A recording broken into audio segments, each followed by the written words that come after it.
Halo, selamat malam teman-teman semua ya. Kembali lagi dengan saya Abian dan pada kesempatan kali ini aku shoot bangun tidur ya, bangun tidur jam 3.44 ini. Nah, jadi bangun tidur langsung bikin video. Oke, yang pertama aku ngucapin terima kasih banget buat teman-teman. Akhirnya kita udah 1000 subscriber karena sebenarnya udah hampir 2 bulan sih ya, 2 bulan 3 bulan dan akhirnya ini kita sudah sampai di 1000 subscriber. Oke, sebenarnya 1000 subscriber ini belum pencapaian yang tinggi sih, tapi ya alhamdulillah akhirnya dari sekian ratus subscriber dan akhirnya juga bisa pecah ke 1000 subscriber dan harapannya aku target tahun ini ya teman-teman, tahun ini bisa 10.000 karena kan bulan 2 bulan 1000, terus nanti ya insya Allah bisa 10.000 dan juga sampai ke depannya lah ya.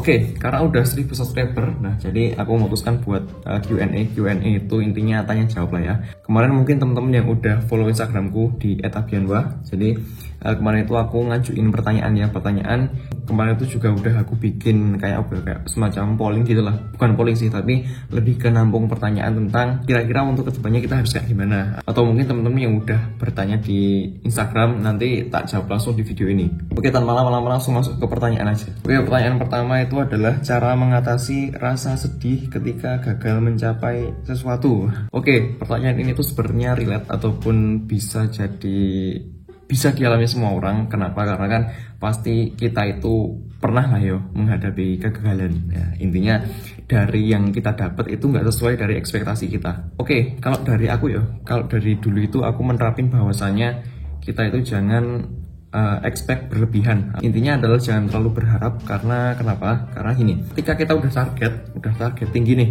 tapi kita udah berharap banget, padahal kenyataannya itu yang kita dapat itu nggak sesuai dengan ekspektasi, itu akan lebih mengecewakan daripada kita itu set ekspektasi yang rendah nih. Karena kita merasa bahwasanya latihannya mungkin kurang, latihan kita itu kurang, tapi kita malah set ekspektasi yang berlebihan. Nah, kecuali teman-teman set ekspektasi itu yang rendah, nggak rendah sih ya, tapi kayak jangan terlalu berharap. Intinya adalah kalau kita tinggi-tinggi berharap, nanti kalau nggak sesuai ya mengecewakan. Tapi kecuali kita kalau berharapnya itu nggak terlalu tinggi, nanti biasanya hasilnya itu lebih memuaskan daripada kita terlalu berharap. Just intinya jangan terlalu set ekspektasi yang terlalu tinggi lah ya. Oke, masuk pertanyaan yang kedua, itu adalah tutor video YouTube supaya FYP. Oke, jadi ini tuh aku kurang tahu ya tentang algoritma YouTube, karena aku juga selain di YouTube aku juga di Reels Instagram sama TikTok.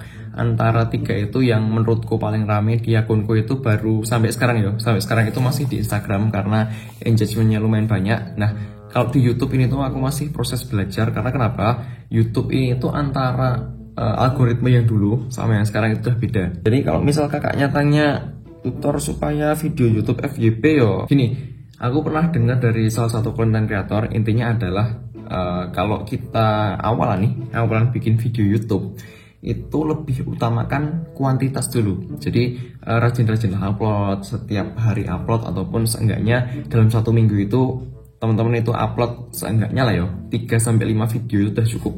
3-5 video itu udah cukup banget. Jadi kalau di awal itu jangan terlalu perfeksionis. Karena kenapa? Di sini tuh dalam kita awal bikin video YouTube itu nggak langsung tiba-tiba videonya viewsnya gede, itu nggak. Jadi semua itu butuh proses. Antara mungkin teman-teman videonya itu bakal boom, bakal meledak viewnya itu antara bisa sampai 2-3 bulan ke depan, ataupun 5 bulan, bahkan 1 tahun ke depan itu juga bisa. Karena menurutku dari awal itu teman-teman utamakan kuantitas dulu, upload video yang rajin, yang sebanyaknya, baru nanti dalam perjalanan itu bisa membenahi di kualitasnya. Karena percuma aja kalau kita hanya mengandalkan kualitas tapi jarang upload. Misal teman-teman upload 1 bulan ataupun 2 bulan sekali, lebih mending aku menyarankan bahwa teman-teman upload bisa 3 ataupun 4 kali dalam 1 minggu, tapi ini tuh videonya nggak terlalu bagus, nggak apa-apa, dari awal dulu.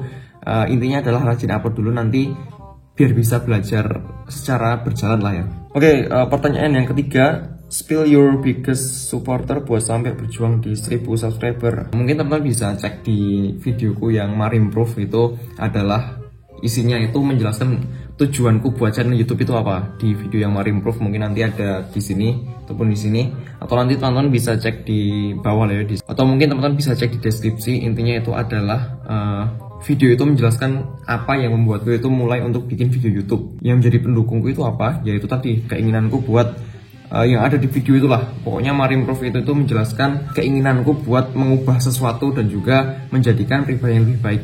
Itu support awalku. Jadi supportku itu lebih berkaca pada tujuan awalku buat bikin video YouTube itu apa. Oke, yang selanjutnya adalah solusi meninggalkan hal negatif menjadi positif. Menurutku ya teman-teman, kalau meninggalkan secara langsung, meninggalkan itu agak mustahil ataupun nggak bisa, karena lihat aja di luar sana, teman-teman mungkin yang kelihatannya positif vibes, mungkin teman-teman yang jadi orang baik nih, tapi di balik itu semua kan pasti ada hal negatif juga yang mungkin kita nggak tahu. Jadi menurutku kalau meninggalkan itu nggak bisa, tapi lebih kita kurangi ya teman-teman, mengurangi hal-hal negatif dan juga lebih menjadikan hal-hal yang positif. Nah, caranya itu apa? Caranya itu ya teman-teman yang pernah harus sadar diri dulu. Habis itu teman-teman cari cara lah ya, bagaimana caranya keluar dari masalah-masalah itu. Kalau dulu itu aku menerapkan bahwasanya ubah dulu sih dari kebiasaan. Mungkin kalau dulu kan aku kan suka main game, nah jadi agak dikurangi, tapi lebih ke banyak prefer baca buku, nonton video-video motivasi. Ya nggak populer ya, banyak motivasi, yang penting ada peralihan antara hal-hal yang negatif beralih ke lebih baik, dan juga beralih ke hal-hal yang lebih baik, yaitu ke hal-hal yang positif. Oke, yang selanjutnya adalah titik terendah selama hidup apa? Nah, jujur ya teman-teman, kalau ditanyain titik terendah, sebenarnya aku belum bisa jawab karena aku masih 17 tahun, belum merasakan yang terendah banget lah. Tapi kalau sampai sekarang ya mungkin aku dulu pas SMP, pas COVID itu aku kesehariannya cuma main game, nggak tahu luar, ya pokoknya no lab lah. Tapi itu menurutku belum jadi titik terendah banget sih, karena masih enak juga, bisa libur. Mungkin bisa dinilai dari sudut pandang masing-masing lah ya, tiap orang beda-beda penilaiannya. Oke, pertanyaan terakhir ya teman-teman, apa yang jadi motivasi buat bikin video dan gimana caranya biar nggak males ngedit?